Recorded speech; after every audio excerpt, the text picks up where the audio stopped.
Europe's Civil Aviation Safety Agency issued a conflict zone information bulletin warning commercial flights flying into Iranian airspace that may be inadvertently targeted by the country's air defense systems. The European Aviation Safety Agency, the EU body responsible for civil aviation safety, said that due to the hazardous security situation and poor coordination between civil aviation and military operations, there is a risk of misidentification of civil aircraft. Flight levels are used to ensure safe vertical separation between aircraft, described by a number which is the nominal altitude or pressure altitude in hundreds of feet.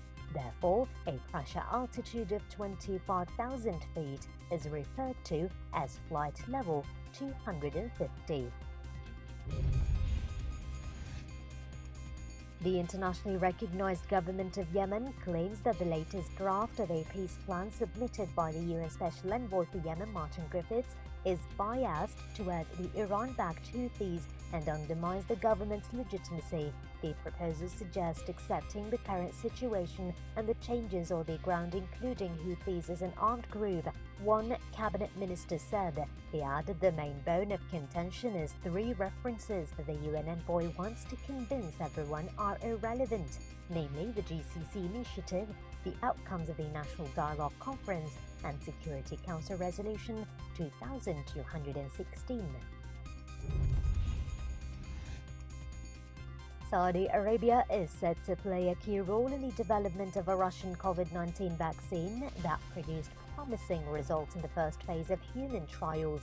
The month-long trial on 38 people ended this week, and 100-person Phase 2 trial is underway.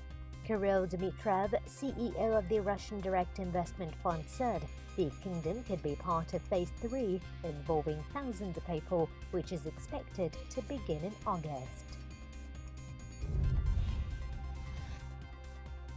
After Twitter hack against social media sites' verified accounts, Saudis showed no signs of worry as to whether or not this in any way endangers their online activity.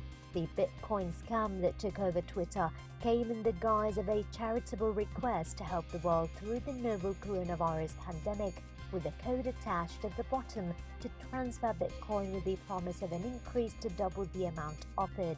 Accounts like Barack Obama, Joe Biden, Kanye West, and Kim Kardashian West were among those sending the tweet due to the hack.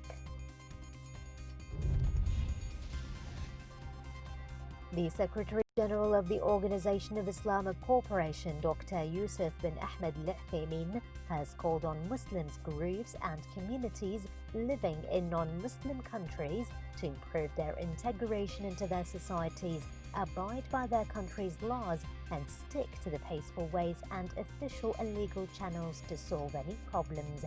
At the virtual media forum of the Union of OIC news agencies, Al-Uthaymeen urged Muslims to take part in the advancement of science and development of culture, be good citizens, and avoid the tendency to isolate themselves from wider society or impose their opinions and beliefs on others.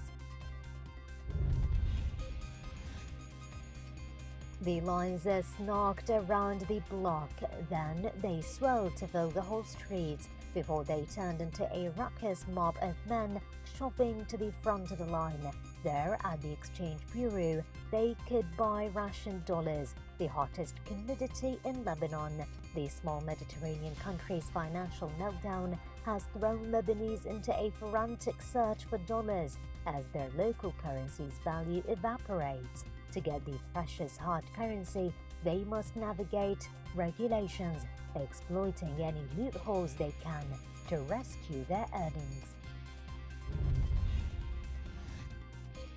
Lebanon's financial advisor, Lazard, will see if a government financial rescue plan can be adjusted to reach a compromise workable for the International Monetary Fund after the plan hit resistance from politicians, banks, and the central bank. The plan, which anticipates vast losses in the financial system, has been undermined by objections from Lebanon's ruling elite, obstructing IMF talks aimed at rescuing the country from a financial meltdown. Prime Minister Hassan Diab's government had approved the plan, which would lead to losses of 241 trillion Lebanese pounds in the financial system, or $68.9 billion at the exchange rate applied by the plan as the basis for talks with the IMF.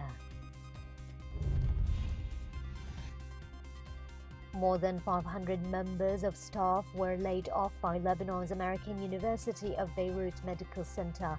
The layoffs, part of AUB's plan to reduce a significant number of its staff, come amid the country weathering worsening economic and financial crisis. The university had previously announced in June that it was planning layoffs and pay cuts. Lebanon's currency, the Lebanese lira, has lost over 80% of its value in 8 months, as talks with the International Monetary Fund are deadlocked over political quarreling between the government and the central bank.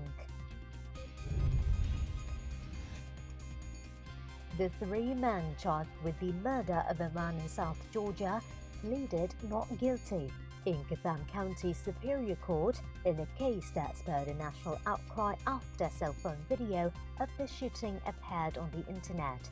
Ahmedou Arbery, who was killed on February 23rd just outside the coastal town of Brunswick, became a touchstone in cross-country protests over racial and social justice in the United States. A former law enforcement officer, Gregory McMichael, and his son Travis are charged with murder and aggravated assault. Doctors at India's largest hospital treating coronavirus patients said they are prepared if infections increase again in the capital, while rising cases in other parts of the country pushed the number of infections past 1 million. The 2,000-bed Lok Nayak Jai Parakesh Narayan Hospital has been at the forefront of the fight against the pandemic in New Delhi, having treated over 6,000 COVID-19 patients. Now, patient numbers have fallen in the city. Infections numbers are now rising in the smaller towns and villages rather than in cities like New Delhi and Mumbai, that were the initial hotspots, so doctors of the hospital say they have had a chance to catch a breath.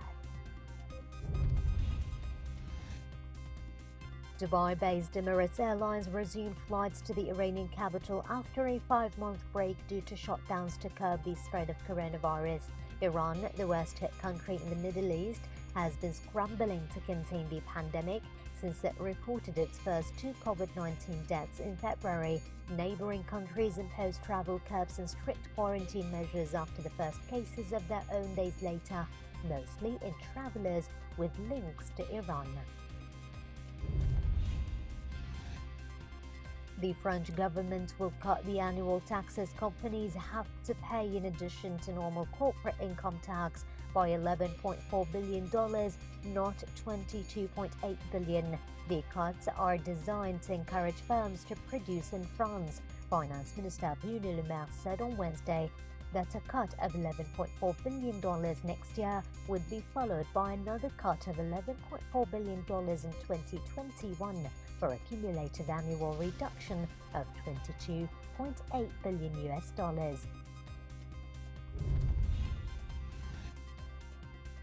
Iraq has finalized all logistical procedures to resume exporting oil to Jordan. The two countries last week agreed on the resumption of exporting Iraqi oil to Jordan's petroleum refinery in Zarqa.